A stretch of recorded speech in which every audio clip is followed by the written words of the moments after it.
ಎಲ್ಲ ಒಂದು SLC ವಿದ್ಯಾರ್ಥಿಗಳಿಗೆ ರುಸಿಕ ಅಫಿಷಿಯಲ್ ಚಾನಲ್ಗೆ ಸ್ವಾಗತ. ನಾನು ಚೇತನ್ ಸೇಕೆ. SLC ಅನ್ಯುವಲ್ ಎಕ್ಸಾಮ್ 2026 ಯಾರೆಲ್ಲ ಬರ್ತಿದ್ದೀರಾ? ಇನ್ನೇನು ಏಪ್ರಿಲ್ 2ರಂದು ಸಮಾಜ ವಿಜ್ಞಾನ ವಿಷಯದ ಎಕ್ಸಾಮ್ ಇದೆ. ಆದ್ದರಿಂದ ಇವತ್ತಿನ ಈ ಒಂದರಲ್ಲಿ ಬೋರ್ಡರ್ ಬಿಟ್ಟಿರುವ ಒಂದು ಮಾಡಲ್ ಕ್ವಶನ್ ಪೇಪರು ಉತ್ತರ ಸಹಿತ ನೋಡೋಣ. ಈ ಒಂದು ಮಾದರಿ ಪ್ರಶ್ನೆ ಪತ್ರಿಕೆ ವೇರ್ ಇಂಪಾರ್ಟೆಂಟ್ ನಿಮ್ಮ ಅನ್ಯುವಲ್ ಎಕ್ಸಾಮ್ಗೆ. ಯಾಕಂತ ಅಂದರೆ ಇಲ್ಲಿ ಯಾವ ರೀತಿ ಪ್ಯಾಟರ್ನ್ ಕೊಟ್ಟಿದ್ದಾರೆ, ಇದೇ ಪ್ಯಾಟರ್ನಲ್ಲಿ ನಿಮ್ಮ ಒಂದು ಅನ್ಯುವಲ್ ಎಕ್ಸಾಮ್ನ ಸಮಾಜ ವಿಷಯದ ಕ್ವಶನ್ ಪೇಪರ್ ಇರ್ತದೆ.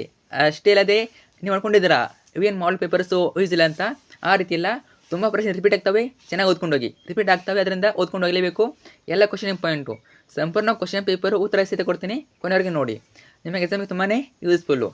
ಬನ್ನಿ ಇವತ್ತಿನ ಈ ಒಂದು ದಿನ ಶುರು ಮಾಡೋಣ.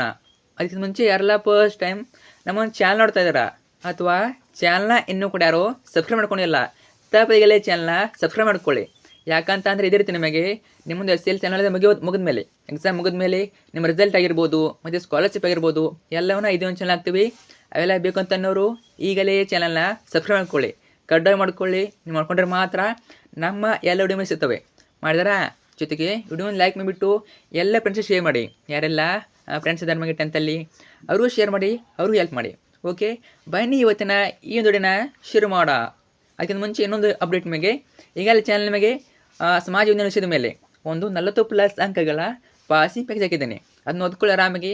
40+ ಮಾರ್ಕ್ಸ್ ಅಲ್ಲಿಂದ ಬರ್ತವೆ, ನೋಡ್ಕೊಳ್ಳೇಬೇಕು, ತಪ್ಪದೆ ನೋಡ್ಕೊಳ್ಳಿ. 1 ಮಾರ್ಕ್ಸು, 2 ಮಾರ್ಕ್ಸು, 3 ಮಾರ್ಕ್ಸ್, 4 ಮಾರ್ಕ್ಸು ಎಲ್ಲವನ್ನ ಕವರ್ ಮಾಡಿದ್ದೀನಿ. ನೋಡ್ತಾ ಹೋಗೋಣ. SLC ಮಾದರಿ ಪ್ರಶ್ನೆ ಪತ್ರಿಕೆ 1 ಇದು ಒಂದೇದು. ಇನ್ನೂ 3 ಬಿಟ್ಟಿದ್ದಾರೆ, 2, 3, 4 ಅವನು ಕೂಡ ಈಗಲೇ ಚಾನಲ್ ಹಾಕಿದ್ದೀನಿ. ನಮ್ಮದೊಂದು ಪ್ಲೇಲಿಸ್ಟ್ ಇದೆ, SLC ಮಾಡಲ್ ಕ್ವಶನ್ ಪೇಪರ್ ಕೀ ಆನ್ಸರ್ ಅಂತ ಪ್ಲೇಲಿಸ್ಟ್ ಇದೆ ಒಂದು. ಅಲ್ಲಿ ಹೋಗಿ ಸಾಕು, ಎಲ್ಲ ವಿಡಿಯೋ ಸಿಗ್ತವೆ. ಒಂದೇದು ಸಾಧ್ಯ ಇನ್ನೊಮ್ಮೆ ಹಾಕ್ತೀನಿ, ನಿಮಗೆ ಸಿಕ್ಕಿಲ್ಲ ಅಂದರೆ ಇನ್ನೊಮ್ಮೆ ಹಾಕ್ತೀನಿ, ಡೋಂಟ್ ವರಿ. ವಿಷಯ ಸಮಾಜ ವಿಜ್ಞಾನ, ಸಬ್ಜೆಕ್ಟು ಸೋಷಿಯಲ್ ಸೈನ್ಸು. ಒಂದೇ ಮೇಲೆ ನಮಗೆ 8 ಬಹುವಾಕ್ಯ ಇರ್ತವೆ, ಮಲ್ಟಿಪಲ್ ಕ್ವಶನ್ಗಳು 8 ಇರ್ತವೆ, ಪ್ರತಿ ಪ್ರಶ್ನೆಗೆ 1 ಅಂಕ. ಒಂದೇ ಕ್ವಶನ್ ನೋಡಿ. ಮೈಸೂರು ಸಂಸ್ಥಾನದ ರಾಜ್ಯಗೀತೆ ಕಾಯೋ ಶ್ರೀಗೌರನ್ನು ರಚಿಸಿದವರು ಯಾರು? ಉತ್ತರ option C, Basappa Shastri. Very important. ಪ್ರಶ್ನೆಗೆ 2, ಪ್ರಥಮ ಮಹಾಯುದ್ಧವನ್ನು ಕೊನೆಗೊಳಿಸಿದ ಒಪ್ಪಂದ ಯಾವ ಒಪ್ಪಂದ? ಆಪ್ಷನ್ ಸಿ, ವರ್ಸೇಲ್ ಒಪ್ಪಂದ. ಅರ್ಥ ಆಯ್ತಾ? ಒಟ್ಟಿನಲ್ಲಿ ಯುದ್ಧಗಳ ಒಪ್ಪಂದನ ಕೇಳ್ತಾರೆ, ಆದ್ದರಿಂದ ಎಲ್ಲ ಯುದ್ಧಗಳ ಒಪ್ಪಂದ ನೋಡ್ಕೊಂಡಿರಿ, ಒಂದು ಕೇಳ್ತಾರೆ. 3ನೇದು, ವಿಶ್ವಶಾಂತಿಯನ್ನು ಕಾಪಾಡುವ ಉದ್ದೇಶದಿಂದ ಸ್ಥಾಪನೆಯಾಗಿದ್ದ ಲೀಗ್ ಆಫ್ ನೇಷನ್ಸ್ ವಿಫಲವಾಗಲು ಕಾರಣ. ಇದು ಕೂಡ ಆಪ್ಷನ್ ಬಿ, 2ನೇ ಮಹಾಯುದ್ಧದ ಪ್ರಾರಂಭದಿಂದ. ಇನ್ನು 4ನೇದು, ಕರ್ನಾಟಕದ ಉತ್ತರ ಕನ್ನಡ ಜಿಲ್ಲೆಯ ಸೆಲ್ಲೆನಿ ಗ್ರಾಮದಲ್ಲಿ ನಡೆದ ಪರಿಸರ ಚಳವಳಿ ಯಾವ ಚಳವಳಿ? ಆಪ್ಷನ್ ಬಿ, ಅಪಿಕೋ ಚಳವಳಿ. ಸರಿಯಾದ ಉತ್ತರ. 5ನೇದು, ಭಾರತದಲ್ಲಿ ನಿರ್ಗಮನ ಮಾನ್ಸೂನ್ ಮಾರುತಗಳ ಅವಧಿ. ಆಪ್ಷನ್ ಸಿ, ಅಕ್ಟೋಬರಿಂದ ನವೆಂಬರ್. ಪ್ರಶ್ನೆಗೆ 6, ಮಾರ್ಗಸೂಚಿ ಎಂದು ಕರೆಯಲ್ಪಡುವ ತಂತ್ರಜ್ಞಾನ ಯಾವುದು? GPS. ಅದಾದಮೇಲೆ 7ನೇದು, ನಮ್ಮ ಸಂವಿಧಾನ 73ನೇ ತಿದ್ದುಪಡಿಯ ಮೂಲಕ ಸ್ಥಳೀಯ ಸರ್ಕಾರ ಪದ್ಧತಿಯಲ್ಲಿ ಜಾರಿಗೆ ತರಲಾದ ಪಂಚಾಯತ್ ರಾಜ್ ವ್ಯವಸ್ಥೆಯು ಹೊಂದಿರುವುದು. ಏನು ಹೊಂದಿದೆ ಅದು? ಆಪ್ಷನ್ ಬಿ, 3 ಹಂತಗಳನ್ನು ಹೊಂದಿದೆ. 8ನೇದು, ಉದ್ಯಮಶೀಲತೆಯ ಆಂಗ್ಲ ಪದವಾದ ಎಂಟರ್ಪ್ರೆಂಡೆ ಬಂದಿರುವುದು ಯಾವ ಭಾಷೆಯಿಂದ? ಅದು ಫ್ರೆಂಚ್ ಭಾಷೆಯಿಂದ ಬಂದಿದೆ. ಅದಾದ ನಂತರ 2ನೇ ಮೇನು, ಈ ಪ್ರತಿಯೊಂದು ಪ್ರಶ್ನೆಗೂ 1 ವಾಕ್ಯದಲ್ಲಿ ಉತ್ತರಿಸಿ. 1 ಅಂಕದ ಪ್ರಶ್ನೆಗಳು 8 ಇರ್ತವೆ, ಟೋಟಲಾಗಿ 8 ಅಂಕ, ಪ್ರತಿ ಪ್ರಶ್ನೆಗೆ 1 ಅಂಕ. 9ನೇ ನೋಡಿ, ಭಾರತವನ್ನು ಒಡೆದು ಆಳಲು ಬ್ರಿಟಿಷರು 1909ರ ಭಾರತೀಯ ಪರಿಷತ್ ಕಾಯ್ದೆಯನ್ನು ಹೇಗೆ ಬಳಸಿಕೊಂಡರು? ಉತ್ತರ, ಮುಸ್ಲಿಮರಿಗೆ ಪ್ರತ್ಯೇಕ ಚುನಾವಣಾ ಮತಗಟ್ಟೆ ವ್ಯವಸ್ಥೆಯನ್ನು ಜಾರಿಗೆ ತರುವುದರ ಮೂಲಕ ಭಾರತವನ್ನು ಒಡೆದು ಆಳಲು ಬ್ರಿಟಿಷರು 1909ರ ಭಾರತೀಯ ಪರಿಷತ್ ಕಾಯ್ದೆಯನ್ನು ಬಳಸಿಕೊಂಡರು. ನೆಕ್ಸ್ಟು 10ನೇದು, ಹಿಟ್ಲರನು ಗೋಬೆಲ್ಸ್ ಹೆಸರಿನ ವಿಶೇಷ ಮಂತ್ರಿಯನ್ನು ಹೇಗೆ ನೇಮಿಸಿದ್ದನು? Very important. ಜನಾಂಗೀಯ ದ್ವೇಷವನ್ನು ಪ್ರಸಾರ ಮಾಡಲು ಹಿಟ್ಲರನು ಗೋಬೆಲ್ಸ್ ಹೆಸರಿನ ವಿಶೇಷ ಮಂತ್ರಿಯನ್ನು ನೇಮಿಸಿದನು. 11, ವಿಶ್ವಸಂಸ್ಥೆಯ ದತ್ತಿ ಸಮಿತಿಯು ತನ್ನ ಪ್ರಸ್ತುತೆಯನ್ನು ಕಳೆದುಕೊಂಡಿದೆ ಏಕೆ? ಪ್ರಸ್ತುತತೆ ಕಳೆದುಕೊಂಡಿದೆ ಏಕೆ ಕೇಳಿದರೆ, ಏಕೆಂದರೆ ಇಂದು ಯಾವ ಭೂಪ್ರದೇಶವೂ ಈ ಸಮಿತಿಯ ಆಡಳಿತಕ್ಕೆ ಒಳಪಟ್ಟಿಲ್ಲ. 12, ಪೂರ್ವಾಗ್ರಹವನ್ನು ವ್ಯಾಖ್ಯಾನಿಸಿ. ಇದು ಕೂಡ ಇಂಪಾರ್ಟೆಂಟು. ಒಬ್ಬ ವ್ಯಕ್ತಿ ಅಥವಾ ಒಂದು ಸಮೂಹದವರ ಬಗ್ಗೆ ಹೊಂದಿರಬಹುದಾದ ಪೂರ್ವ ನಿರ್ಧಾರಿತ ಮನೋಭಾವನೆ. ಪೂರ್ವ ನಿರ್ಧಾರಿತ ಮನೋಭಾವನೆ ಅದು. ಇನ್ನು 13, MRPL ವಿರುದ್ಧದ ಚಳುವಳಿಯನ್ನು ಏಕೆ ಹಮ್ಮಿಕೊಳ್ಳಲಾಯಿತು? ಉತ್ತರ, ತೈಲ ಕಾರ್ಯಾಗಾರದಿಂದ ಹೊರಬರುವ ರಾಸಾಯನಿಕ ಅಂಶಗಳಿಂದ ಪರಿಸರ ನಾಶವಾಗುತ್ತದೆ ಎಂದು MRPL ವಿರುದ್ಧ ಚಳುವಳಿ ಹಮ್ಮಿಕೊಳ್ಳಲಾಯಿತು. 14, ಮುಂಬೈಯನ್ನು ಭಾರತದ ಮ್ಯಾಂಚೆಸ್ಟರ್ ಎಂದು ಕರೆಯುತ್ತಾರೆ ಏಕೆ? ಅಥವಾ ಹಿಂಗೂ ಕೇಳ್ಬೋದು, ಭಾರತದ ಮ್ಯಾಂಚೆಸ್ಟರ್ ಎಂದು ಯಾವ ನಗರವನ್ನು ಕರೆಯುತ್ತಾರಂತ? ಮುಂಬೈ ನಗರ. ಈ ಒಂದು ಕ್ವಶನ್ ಆನ್ಸರ್ ನೋಡಿ. ಉತ್ತರ, ಏಕೆಂದರೆ ಅದು ಭಾರತದಲ್ಲಿ ಅತಿ ಹೆಚ್ಚು ಹತ್ತೀಕರಣಗಳು ಹೊಂದಿದೆ. ಮತ್ತು ಸಿಲಿಕಾನ್ ಸಿಟಿ ಕೇಳ್ತಾರೆ. ಸಿಲಿಕಾನ್ ಸಿಟಿ ಯಾವುದು? Bengaluru silicon city. ಇನ್ನು 15, ಭಾರತೀಯ ರಿಸರ್ವ್ ಬ್ಯಾಂಕನ್ನು ಬ್ಯಾಂಕುಗಳ ಬ್ಯಾಂಕು ಎಂದು ಏಕೆ ಕರೆಯುತ್ತಾರೆ? ಇವರು ಪಾಯಿಂಟು. ಮತ್ತು ಬ್ಯಾಂಕ್ ಕೂಡ ಕೇಳ್ತಾರೆ. ಬ್ಯಾಂಕ್ಗಳ ತಾಯಿ ಅಂತ ಕರೀತಾರೆ, ಮದರ್ ಆಫ್ ಬ್ಯಾಂಕ್ಸ್. ಬ್ಯಾಂಕ್ಗಳ ತಾಯಿ ಅಂತ ಕೂಡ ಕರೀತಾರೆ ರಿಸರ್ವ್ ಬ್ಯಾಂಕನ್ನು. ಯಾಕಂದರೆ ಎಲ್ಲ ಬ್ಯಾಂಕ್ಗಳು ಅದೇ ಹೆಡ್ಡು, ಅರ್ಥ ಆಯ್ತಾ? ರಿಸರ್ವ್ ಬ್ಯಾಂಕ್ ಎಲ್ಲದಕ್ಕೆ ಹೆಡ್ಡು. ಭಾರತದಲ್ಲಿ ಬ್ಯಾಂಕ್ಗಳ ಎಲ್ಲ ಚಟುವಟಿಕೆಗಳನ್ನು ಭಾರತೀಯ ರಿಸರ್ವ್ ಬ್ಯಾಂಕ್ ನಿಯಂತ್ರಿಸುತ್ತದೆ. ಎಲ್ಲ ನಿಯಂತ್ರಣ ರಿಸರ್ವ್ ಬ್ಯಾಂಕಲ್ಲಿ ಇರ್ತದೆ, ಅವ್ರ ಕೈಯಲ್ಲಿ ಇರ್ತದೆ. ಇನ್ನು 16ನೇದು, ಕೇಂದ್ರ ಸರ್ಕಾರದ ಮುಂಗಡ ಪತ್ರವನ್ನು ಲೋಕಸಭೆಯಲ್ಲಿ ಯಾರು ಮಂಡಿಸ್ತಾರೆ? ಹಣಕಾಸು ಸಚಿವರು, ಅರ್ಥ ಆಯ್ತಾ? ಕೇಂದ್ರ ಹಣಕಾಸು ಸಚಿವರು ಕೇಂದ್ರ ಸರ್ಕಾರದ ಮುಂಗಡ ಪತ್ರವನ್ನು ಲೋಕಸಭೆಯಲ್ಲಿ ಮಂಡಿಸುತ್ತಾರೆ, ಫೈನಾನ್ಸ್ ಮಿನಿಸ್ಟರು. ಅದಾದಮೇಲೆ 3ನೇ ಮೆನು, ಈ ಪ್ರತಿಯೊಂದು ಪ್ರಶ್ನೆಗೂ 2 ರಿಂದ 4 ವಾಕ್ಯಗಳು ಉತ್ತರಿಸಿ ಅಥವಾ ಅಂಶಗಳು ಉತ್ತರಿಸಿ. ನೀವು ವಾಕ್ಯಗಳು ಕೂಡ ಬರಿಬೋದು ಅಥವಾ ಅಂಶಗಳು ಕೂಡ ಬರಿಬೋದು. ವಾಕ್ಯ ಅಂತ ಬಂದಾಗ ನಿಮಗೆಲ್ಲ ಗೊತ್ತಿದೆ, 2 ರಿಂದ 3 ವಾಕ್ಯ ಈ ರೀತಿ ಬರಿಬೋದು. ಪಾಯಿಂಟ್ಸ್ ಅಂತ ಬಂದಾಗ, ಅಂಶ ಅಂತ ಬಂದಾಗ 2 ಮಾರ್ಕ್ಸಿಗೆ 4 ಪಾಯಿಂಟು, 3 ಮಾರ್ಕ್ಸಿಗೆ 6 ಪಾಯಿಂಟು, 4 ಮಾರ್ಕ್ಸಿಗೆ 8 ಪಾಯಿಂಟು ಕನಿಷ್ಠ ಬರೀಬೇಕು, ಅರ್ಥ ಆಯ್ತಾ? 2 ಮಾರ್ಕ್ಸಿಗೆ 4, 3 ಮಾರ್ಕ್ಸಿಗೆ 6, 4 ಮಾರ್ಕ್ಸಿಗೆ 8 ಕನಿಷ್ಠ ಪಾಯಿಂಟನ್ನು ಬರೀರಿ. ಪಾಯಿಂಟ್ ಬರೋದು ತಪ್ಪಿಲ್ಲ, ಹೆಚ್ಚಾಗಿ ಪಾಯಿಂಟೇ ಬರೀರಿ. ನಾನು ಸಜೆಸ್ಟ್ ಮಾಡೋದು ಪಾಯಿಂಟ್ ಬರೀರಿ, ನಿಮಗೆ ಫುಲ್ ಮಾರ್ಕ್ಸ್ ಕೊಡ್ತಾರೆ. ವಾಕ್ಯ ಆದರೆ ನಿಮಗೆ ಫುಲ್ ಮಾರ್ಕ್ಸ್ ಕೊಡೋದಿಲ್ಲ, ನೀವು ಸರಿಯಾಗಿ ಬರೆದಿದ್ರು ಕೊಡ್ತಾರೆ, ಆದರೆ ಹೆಚ್ಚಾಗಿ ಪಾಯಿಂಟ್ಸನ್ನು ಬರೀ ಅಂತ ಸಜೆಸ್ಟ್ ಮಾಡ್ತೀನಿ. 17 ನೋಡಿ, ಇವೇನು 2 ಅಂಕದ ಪ್ರಶ್ನೆಗಳು, 8 16 ಅಂಕ, ಪ್ರತಿ ಪ್ರಶ್ನೆಗೆ 2 ಅಂಕ, 8 ಪ್ರಶ್ನೆ ನೋಡಿ. 17ನೇದು, ಸಾರ್ವಜನಿಕರ ಆಡಳಿತದ ಉಪಯೋಗಗಳನ್ನು ಪಟ್ಟಿ ಮಾಡಿ. ಇವೆಲ್ಲ ಉಪಯೋಗಗಳು ಏನೆಲ್ಲ ಬರ್ತವೆ? ಮಾನವ ಸರ್ವಾಂಗೀಣ ಅಭಿವೃದ್ಧಿ ಸಹಾಯಕ, ಸಾರ್ವಜನಿಕ ಹಿತಾಸಕ್ತಿಯನ್ನು ಕಾಪಾಡುತ್ತದೆ, ಸರ್ಕಾರದ ಆಧಾರ ಸ್ತಂಭವಾಗಿದೆ, ಸಾಮಾಜಿಕ ಜವಾಬ್ದಾರಿ. ಇವೆಲ್ಲ ಪಾಯಿಂಟ್ಸ್ ಬರ್ತವೆ, ನೋಡ್ಕೊಳ್ಳಿ. ಅಥವಾ ಕ್ವಶನ್ನು, ವಿಶ್ವಸಂಸ್ಥೆಯ ಭದ್ರತಾ ಮಂಡಳಿಯು ಕಾಯಂ ಸದಸ್ಯ ರಾಷ್ಟ್ರಗಳನ್ನು ಪಟ್ಟಿ ಮಾಡಿ. ಇವೆ ಸದಸ್ಯ ರಾಷ್ಟ್ರಗಳು: ಅಮೆರಿಕ ಸಂಯುಕ್ತ ಸಂಸ್ಥಾನ, Russia, United Kingdom, France, China. 18, ಶಾಸನಾತ್ಮಕ ಕ್ರಮಗಳ ಹೊರತಾಗಿಯೂ ವರದಕ್ಷಿಣೆಯನ್ನು ಹೇಗೆ ನಿಯಂತ್ರಿಸಬಹುದು? ಉತ್ತರ, ಜನಜಾಗೃತಿಯ ಮೂಲಕ ಮಾಡ್ಬೋದು ನಾವು. ಅಂತರ್ಜಾತೀಯ ವಿವಾಹಗಳು, ಆಧುನಿಕ ಪ್ರಚಾರ ಮಾಧ್ಯಮಗಳು, ಸ್ವಯಂ ಸೇವಾ ಸಂಘಟನೆಗಳು, ಮಹಿಳಾ ಸಂಘಟನೆಗಳಿಗೆ ಪ್ರೋತ್ಸಾಹ ಮಾಡುವ ಮೂಲಕ ಕೈಗೊಳ್ಬೋದು, ನಿಯಂತ್ರಣೆ ಮಾಡ್ಬೋದು. ನಂತರ 10 ಕ್ವಶನ್ನು, ಸಾಮಾಜಿಕ ಸ್ತರ ವಿನ್ಯಾಸವು ಹೇಗೆ ರೂಪುಗೊಂಡಿದೆ? ಇದೊಂದು ಪಾಯಿಂಟ್ ಹೇಳ್ತೇನೆ ಕೇಳಿ. ಇಲ್ಲಿ ಇವರು ಯಾವೆಲ್ಲ ಕ್ವಶನ್ 10 ಕ್ವಶನ್ ಬಿಟ್ಟಿದ್ದಾರೆ, ಅವೆಲ್ಲ ಕ್ವಶನ್ಗೆ 10 ಕ್ವಶನ್ ಇರ್ತದೆ, ಅರ್ಥ ಆಯ್ತಾ? ಸಾಮಾಜಿಕ ಸ್ತರ ವಿನ್ಯಾಸವು ಹೇಗೆ ರೂಪುಗೊಂಡಿದೆ? ಉತ್ತರ, ಸಾಮಾಜಿಕ ಸ್ತರ ವಿನ್ಯಾಸವು ಆದಾಯ, ಶಿಕ್ಷಣ, ಉದ್ಯೋಗ, ಬುದ್ಧಿಶಕ್ತಿ, ಜಾತಿ ತಾರತಮ್ಯ, ಲಿಂಗ ತಾರತಮ್ಯ, ಪ್ರಾದೇಶಿಕ ತಾರತಮ್ಯ, ಬಡವ ಬಲ್ಯದ. ಇವೆಲ್ಲ ಪಾಯಿಂಟ್ಸ್ ಅಟ್ಲೀಸ್ಟ್ 4 ಪಾಯಿಂಟ್ ಬರಬೇಕು. 19, ದತ್ತು ಮಕ್ಕಳಿಗೆ ಹಕ್ಕಿಲ್ಲ ಎಂಬ ನೀತಿಯು ಭಾರತದಲ್ಲಿ ಬ್ರಿಟಿಷ್ ಅಧಿಕಾರದ ವಿಸ್ತರಣೆಗೆ ಸಹಾಯಕವಾಯಿತು, ಸಮರ್ಥಿಸಿ. ನೋಡ್ಕೊಳ್ಳಿ ಉತ್ತರವನ್ನು. ನೆಕ್ಸ್ಟ್ ಹೋಗೋಣ. 20ನೇದು, ಸ್ವಾತಂತ್ರ್ಯಾನಂತರದಲ್ಲಿ ಭಾರತವು ಎದುರಿಸಿದ ಸಮಸ್ಯೆಗಳು ಯಾವುವು? ಇದು ಕೂಡ ಪಾಯಿಂಟು. ಕೋಮು ಗಲಭೆ ಆಗಿರ್ಬೋದು, ಸರ್ಕಾರ ರಚನೆ, ದೇಶೀಯ ಸಂಸ್ಥಾನ ವಿಲೀನೀಕರಣ, ಆಹಾರ ಉತ್ಪಾದನೆ, ಕೋಮುವಾದ, ಪ್ರಾದೇಶಿಕವಾದ, ಕೃಷಿ ಮತ್ತು ಕೈಗಾರಿಕೆ ಮೇಲೆ ಅಪಾರವಾದ ಅಭಿವೃದ್ಧಿನೂ ಕೂಡ ಉಂಟಾಗ್ತದೆ. ಅಭಿವೃದ್ಧಿ ಉಂಟಾಗೋದಿಲ್ಲ, ಏನು ಸಮಸ್ಯೆ ಆಗ್ತದೆ.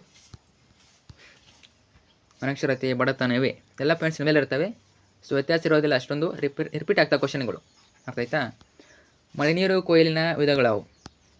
ಮಳೆ ಬಿದ್ದ ಸ್ಥಳದಲ್ಲಿ ನೀರನ್ನು ಸಂಗ್ರಹಿಸೋದು, ಮಳೆ ಬಿದ್ದ ನಂತರ ಹರಿಯುವ ನೀರನ್ನು ಸಂಗ್ರಹಿಸುವುದು, ಇಷ್ಟೇ ಪಾಯಿಂಟ್ಗಳು. ತೋಟಗಾರಿಕೆ ಮತ್ತು ಪುಷ್ಪ ಬೇಸಾಯಗಳು ಭಾರತೀಯ ರೈತರ ಅಭಿವೃದ್ಧಿಗೆ ಸಹಾಯ ಮಾಡಿವೆ, ಸಮರ್ಥಿಸಿ. 23, ಮೋಸ್ಟ್ ಇಂಪಾರ್ಟೆಂಟ್, ಹಸಿರು ಕ್ರಾಂತಿ ಹಲವಾರು ಅಂಶಗಳಿಂದ ಪ್ರಭಾವಿತವಾಗಿತ್ತು, ಸಮರ್ಥಿಸಿ. ಒಟ್ಟಿನಲ್ಲಿ ಹಸಿರು ಕ್ರಾಂತಿ ಮೇಲೆ ಒಂದು ಕ್ವಶನ್ ಕೇಳ್ತಾರೆ. ಹಸಿರು ಕ್ರಾಂತಿ ಟಾಪಿಕ್ನ ಬಿಡದೆ ಕಾರಣ, ಪರಿಣಾಮ ಆಗಿರ್ಬೋದು, ಪ್ರಭಾವಿತ ಆಗಿರ್ಬೋದು ನೋಡ್ಕೊಂಡಿರಿ. 24, ಗ್ರಾಹಕರ ಸಂರಕ್ಷಣಾ ಕಾಯ್ದೆಯ ಗ್ರಾಹಕರ ಹಿತರಕ್ಷಣೆಯನ್ನು ಹೇಗೆ ಮಾಡ್ತದೆ? ಒಟ್ಟಿನಲ್ಲಿ ಗ್ರಾಹಕರ ಬಗ್ಗೆ ಕ್ವಶನ್ ಕೇಳ್ತಾರೆ, ಮೋಸ್ಟ್ ಇಂಪಾರ್ಟೆಂಟ್ ಕ್ವಶನ್ನು ನೋಡ್ಕೊಳ್ಳೇಬೇಕು. ಗ್ರಾಹಕರ ಹಕ್ಕುಗಳು ಇವೆಲ್ಲ ಕೇಳ್ತಾರೆ. ಅದಾದಮೇಲೆ ಈ ಪ್ರಶ್ನೆಗಳಿಗೆ 6 ವಾಕ್ಯ ಅಂಶಗಳು ತರಿಸಿ. 3 ಅಂಕದ 9 ಪ್ರಶ್ನೆ, ಟೋಟಲ್ 27 ಅಂಕ, ಪ್ರತಿ ಪ್ರಶ್ನೆಗೆ 3 ಅಂಕ. 25, ಭಾರತಕ್ಕೆ ಹೊಸ ಜಲಮಾರ್ಗವನ್ನು ಕಂಡುಹಿಡಿಯಲು ಕಾರಣವಾದ ಅಂಶಗಳನ್ನು ವಿವರಿಸಿ. ಇವೇ ಎಲ್ಲ ಟರ್ಕರು ಕಾನ್ಸ್ಟಾಂಟಿನೋಪಲನ್ನು ವಶಪಡಿಸಿಕೊತಾರೆ. ಆಮೇಲೆ ಎಲ್ಲ ವ್ಯಾಪಾರ ಮಾರ್ಗಗಳು ಟರ್ಕರ ನಿಯಂತ್ರಣಕ್ಕೆ ಹೋಗ್ತವೆ. ಅವರು ವ್ಯಾಪಾರದ ಮೇಲೆ ತೀವ್ರತರ ತೆರಿಗೆಯನ್ನು ವಿಧಿಸಿಕೊಡ್ತಾರೆ, ತುಂಬ ಟ್ಯಾಕ್ಸ್ ಹಾಕ್ತಾರೆ ಅವರು. ಇದರಿಂದ ವರ್ತಕರಿಗೆ ವ್ಯಾಪಾರ ಲಾಭದಾಯಕವಾಗಿರಲಿಲ್ಲ. ಯುರೋಪಿನ ರಾಜರು ನಾವಿಕರಿಗೆ ನೀಡಿದ ಪ್ರೋತ್ಸಾಹ ಆಗಿರ್ಬೋದು, ದಿಕ್ಸೂಚಿ, ಆಸ್ಟ್ರೋಲೋಬ್, ಸಿರಿಮದ್ದು ಮೊದಲಾದವುಗಳ ವೈಜ್ಞಾನಿಕ ಆವಿಷ್ಕಾರ. ಅಥವಾ ಕ್ವಶನ್ನು, ಬ್ರಿಟಿಷ್ ಭೂಕಂದಾಯ ಪದ್ಧತಿಯಿಂದ ಭಾರತೀಯ ರೈತರ ಮೇಲದ ಪರಿಣಾಮಗಳನ್ನು ವಿವರಿಸಿ. ಇದು ಕೂಡ ಇಂಪಾರ್ಟೆಂಟು. ಹೆಚ್ಚಾಗಿ ನಮ್ಮ ಸಮಾಜ ವಿಜ್ಞಾನದಲ್ಲಿ ಅವೇ ಕ್ವಶನ್ ರಿಪೀಟ್ ಆಗ್ತವೆ, ತುಂಬ ಏನು ಹೊಸ ಕ್ವಶನ್ ಕೇಳೋದಿಲ್ಲ. 4 ಮಾಲ್ ಪೇಪರ್ ನೋಡ್ಕೊಳ್ಳಿ, ರಿಪೀಟ್ ಆಗ್ತವೆ. 26, ಅರಣ್ಯಗಳು ನಮಗೆ ಹಾಗೂ ಪರಿಸರಕ್ಕೆ ಅತ್ಯಂತ ಉಪಯುಕ್ತವಾಗಿವೆ, ಹೇಗೆ ವಿವರಿಸಿ. ದೂರಸಂವೇದಿ ತಂತ್ರಜ್ಞಾನ ಇದು ಅತ್ಯಂತ ಅವಶ್ಯಕವಾಗಿದೆ, ಹೇಗೆ. 27, ಗ್ರಾಮೀಣ ಭಾರತದಲ್ಲಿನ ಆರ್ಥಿಕ ಪರಿಸ್ಥಿತಿ. ಇದು ಕೂಡ ಇಂಪಾರ್ಟೆಂಟು, ಈ ವರ್ಷ ಕೇಳ್ಬೋದು ಈ ಕ್ವಶನ್ನು. ಕೇಂದ್ರ ಸರ್ಕಾರದ ತೆರಿಗೆಯೇತರ ಆದಾಯದ ಮೂಲಗಳನ್ನು ವಿವರಿಸಿ. ಇವೇ ರಿಸರ್ವ್ ಬ್ಯಾಂಕಿಂದ ಆಗಿರ್ಬೋದು, ರೈಲ್ವೆಗೊಳಿಸಿದ ನಿವ್ವಳ ಲಾಭ, ದೂರವಾಣಿ ಸೇವೆಗಳಿಂದ ಆಗಿರ್ಬೋದು, ಇವೆಲ್ಲ ಬರ್ತವೆ. 28, ಅಂಚೆ ಕಚೇರಿಗಳು ನಡೆಸುವ ಆರ್ಥಿಕ ವ್ಯವಹಾರಗಳು. ದೇಶದ ಆರ್ಥಿಕ ಅಭಿವೃದ್ಧಿಯಲ್ಲಿ ಉದ್ಯಮಿಗಳು ವಹಿಸುವ ಪಾತ್ರ. ಶ್ರೀನಾರಾಯಣರು ಧರ್ಮ ಪರಿಪಾಲನಾ ಯುಗಂ ಜಾರಿಗೆ ತಂದ ಸುಧಾರಣಾ ಕಾರ್ಯಗಳು. ಮೋಸ್ಟ್ ಇಂಪಾರ್ಟೆಂಟ್ 30ನೇ ಕ್ವಶನ್ನು 1857ರ ದಂಗೆ ವಿಫಲತೆ ಕಾರಣಗಳನ್ನು ವಿವರಿಸಿ. ಒಟ್ಟಿನಲ್ಲಿ ನಿಮಗೆ 1857ರ ದಂಗೆ ಮೇಲೆ ಒಂದು ಕ್ವಶನ್ ಬಂದು ಬರ್ತದೆ. ಒಟ್ಟಿನಲ್ಲಿ 1857 ದಂಗೆ ಅಂತ ಕೇಳ್ತಾರೆ. ಸೊ 1857 1857ರ ದಂಗೆ ಬಿಡಕ್ಕೆ ಹೋಗಬೇಡಿ, ಚೆನ್ನಾಗಿ ಓದ್ಕೊಳ್ಳಿ.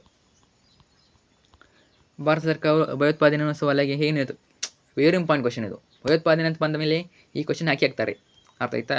ಇವೇ ಬರ್ತವೆ. NIA ಸ್ಥಾಪನೆ ಮಾಡ್ತಾರೆ, ವಿಶೇಷ ಪರಿಣಿತಿ ಪಡೆಗಳ ರಚನೆ, ATS, IB ಇವನ್ನೆಲ್ಲ ಬರ್ತವೆ, ನೋಡ್ಕೊಳ್ಳಿ. ಸೊ ಭಯೋತ್ಪಾದನೆ ಬಗ್ಗೆ ಕೇಳ್ಬೋದು, ಈ ವರ್ಷ ಅನ್ಕೊಂಡಿದ್ದೀನಿ, ನೋಡ್ಕೊಂಡಿರಿ. ಸಂಘಟಿತ ವಲಯದ ಕೆಲಸಗಾರ ಮತ್ತು ಅಸಂಘಟಿತ ವಲಯದ ಕೆಲಸಗಾರ ವ್ಯತ್ಯಾಸ. ಮೋಸ್ಟ್ ಇಂಪಾರ್ಟೆಂಟು 3 ಮಾರ್ಕ್ಸಿಗೆ. 33 ಭೂಕುಸಿತಕ್ಕೆ ಕಾರಣಗಳೇನು, ಮೋಸ್ಟ್ ಇಂಪಾರ್ಟೆಂಟು. ಮತ್ತು ಮಣ್ಣಿನ ಬಗ್ಗೆ ಕೇಳ್ಬೋದು, ಮಣ್ಣಿನ ಬಗ್ಗೆ ಕೇಳ್ಬೋದು, ಇಲ್ಲ ಭೂಕುಸಿತ ಕೇಳ್ಬೋದು. 2 ಕ್ವಶನ್ 1 ಕ್ವಶನ್ ಕೇಳ್ತಾರೆ. ಇನ್ನು 4 ಮಾರ್ಕ್ಸ್ 4 ಕ್ವಶನ್ನು, ಟೋಟಲಾಗಿ 16 ಮಾರ್ಕ್ಸು. ಪ್ರತಿ ಕ್ವಶನ್ಗೆ 4 ಮಾರ್ಕ್ಸು.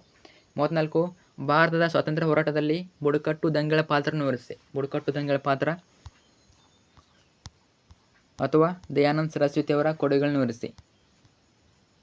ನೋಡಿ, ಮಣ್ಣಿಂದ ಕೇಳಿದಾರೆ, 4 ಮಾರ್ಕ್ಸಿಗೆ ಕೇಳಿದರೆ. ಮಣ್ಣಿನ ಸವೆತವನ್ನು ತಡೆಗಟ್ಟುವ ವಿಧಾನಗಳು. ಒಟ್ಟಿನಲ್ಲಿ ಮಣ್ಣಿನ ಮೇಲೆ ಒಂದು ಕ್ವಶನ್ ಬರ್ತದೆ, ಇದೆ ಅಂತ ಹೇಳೋಕ್ಕಾಗಲ್ಲ.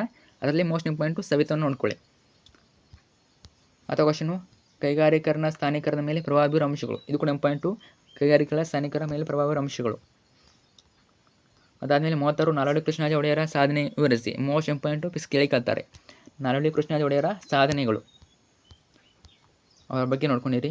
37 ಭ್ರಷ್ಟಾಚಾರ ನಿಯಂತ್ರಿಸಲು ಸರ್ಕಾರವು ಕೈಗೊಂಡಿರುವ ಕ್ರಮಗಳನ್ನು ವಿವರಿಸಿ. ಭ್ರಷ್ಟಾಚಾರ ಇದು ಕೂಡ ಇಂಪಾರ್ಟೆಂಟು. Last question 5 ಮಾರ್ಕ್ಸಿಗೆ. 38 ಈ ಕೆಳಗಿನಲ್ಲಿ ಯಾವುದಾದ್ರು 5 ನಿಮಗೆ ಕೊಟ್ಟಿರೋ ಭಾರತ ನಕ್ಷೆಯಲ್ಲಿ ಗುರುತಿಸಿ. 5 ಮಾರ್ಕ್ಸಿಗೆ ಒಂದು ಮ್ಯಾಪ್ ಕೊಡ್ತಾರೆ, ಭಾರತ ನಕಾಶೆ. ಅವರು ಸ್ಥಳ ಕೊಟ್ಟಿರ್ತಾರೆ, ಎಷ್ಟು ಕೊಟ್ಟಿರ್ತಾರೆ? ಒಂದು 10 ಸ್ಥಳ ಕೊಡ್ತಾರೆ. 10 ಸ್ಥಳ ಕೊಡ್ತಾರೆ. 10 ಸ್ಥಳದಲ್ಲಿ ನೀವು 5 ಸ್ಥಳನ ಗುರುತಿಸಬೇಕು. ನಕ್ಷೆ ಯಾರು ಕೊಡ್ತಾರೆ, ನೀವು ಸ್ಥಳನ ಗುರುತಿಸ್ಬಿಟ್ಟು ಇಷ್ಟೇ ಗುರುತಿಸೋದು ಅಷ್ಟೇ. ನೀವು 5 ಸ್ಥಳ 10 ಕೊಟ್ಟಿರ್ತಾರೆ ಚಾಯ್ಸು, ಅದರಲ್ಲಿ ನಿಮಗೆ ತುಂಬ ಸುಲಭ ಯಾವುದು 5 ಗುರುತಿಸಿ. ಅಥವಾ ನಿಮಗೆ ಎಲ್ಲ ಗುರುತಿಸಬೇಡಿ, ಎಲ್ಲ ಗೊತ್ತಿದ್ರೆ ಗುರುತಿಸಿ. ಒಂದು ತಪ್ಪಾದ್ರೆ ಒಂದು ಸರಿ ಆಗ್ತದೆ. ನೋಡಿ, ಬಾಕ್ರಾನಂಗಲ್ ಅಣೆಕಟ್ಟು, ದುರ್ಗಾಪುರ ಎಲ್ಲ ಕೂಡ ಇವೆ. ಮುಂಬೈ, ತಾರಾಪುರ್, ವಿಶಾಖಪಟ್ಟಣ, ಪಾರಾದೀಪ್ ಇವೆಲ್ಲ ಇಂಪಾರ್ಟೆಂಟು. ಇವೇ ರಿಪೀಟ್ ಆದರೂ ಆಗ್ಬೋದು. ಅದಷ್ಟೇ ಇಲ್ಲ, ಇದು ನಿಮಗೆ ಇನ್ನೂ ಹಾಕಿರ್ತಾನೆ ಚಾನಲಲ್ಲಿ ಮ್ಯಾಪ್ ವಿಡಿಯೋ ಹಾಕಿರ್ತೀನಿ, ನೋಡ್ಕೊಳ್ಳಿ. ಎಲ್ಲ ಕವರ್ ಮಾಡ್ತೀನಿ, ಅಲ್ಲಿ ಎಲ್ಲ ಸ್ಥಳ ಕವರ್ ಮಾಡ್ತೀನಿ, ನೋಡ್ಕೊಂಡಿರಿ. ಮತ್ತು ದೃಷ್ಟಿವಿಕಲಚೇತನ ವಿದ್ಯಾರ್ಥಿಗಳಿಗೆ, ನೀವೇನೋ ದೃಷ್ಟಿವಿಕಲಚೇತನ ಆಗಿದ್ದರೆ, ದೃಷ್ಟಿವಿಕಲ ಅಂದರೆ ಫಿಸಿಕಲಿ ನೀವು ದೃಷ್ಟಿವಿಕಲ ಹೊಂದಿದರೆ ಅವರಿಗೆ ಮಾತ್ರ ಈ ಕ್ವಶನ್ನು, ಉಳಿದವರಿಗೆ ಮೇಲೆ ಕ್ವಶನ್ನೇ ಇರ್ತದೆ. ಆಯ್ತಾ? ಇಷ್ಟೇ ಕ್ವಶನ್ ಪೇಪರು. ತುಂಬಾ ಈಸಿ ಇರ್ತದೆ. ಸೋಷಿಯಲ್ ಸೈನ್ಸು, ಸಮಾಜ ವಿಜ್ಞಾನ ತುಂಬಾ ಈಸಿ ಇರ್ತದೆ. ಡೋಂಟ್ ವರಿ, ನಿಮ್ಮ ಎಕ್ಸಾಮ್ ಚೆನ್ನಾಗಿ ಆಗ್ತದೆ. ನಾನು ಹೇಳಿದ್ರೆ ಎಲ್ಲ ಕ್ವಶನ್ ಓದ್ಕೊಳ್ಳಿ. 40+ ಅಂಗಲ್ passing package, 4 model question paper ನೋಡ್ಕೊಳ್ಳಿ. ಆರಾಮಾಗಿ ಪಾಸ್ ಆಗಿ ಆಗ್ತೀರಾ. ಪಾಸ್ ಆಗಿ ಅನ್ನೋದು ಗ್ಯಾರಂಟಿ. ಮತ್ತು ಸ್ಕೋರ್ ಮಾಡೋದು ಕೂಡ ಹೆಲ್ಪ್ ಆಗ್ತದೆ. ಸಾಧ್ಯ ಆದರೆ ನಿಮಗೆ ಇನ್ನೊಂದು ಹಾಕ್ತೀನಿ ಸ್ಕೋರಿಂಗ್ ಪ್ಯಾಕೇಜು, ಅದನ್ನು ಓದ್ಕೊಳ್ಳಿ. ಫ್ರೆಂಡ್ಸಿಗೆ ಶೇರ್ ಮಾಡಿ. ಏನೇ ಈ ಒಂದು ಕ್ವಶನ್ ಪೇಪರ್ ಆಗಿರಲಿ, ನಿಮ್ಮ ಎಕ್ಸಾಮ್ ಬಗ್ಗೆ ಏನೇ ಸಮಸ್ಯೆ ಇರಲಿ ಕಮೆಂಟ್ ಹಾಕಿ. Thank you so much.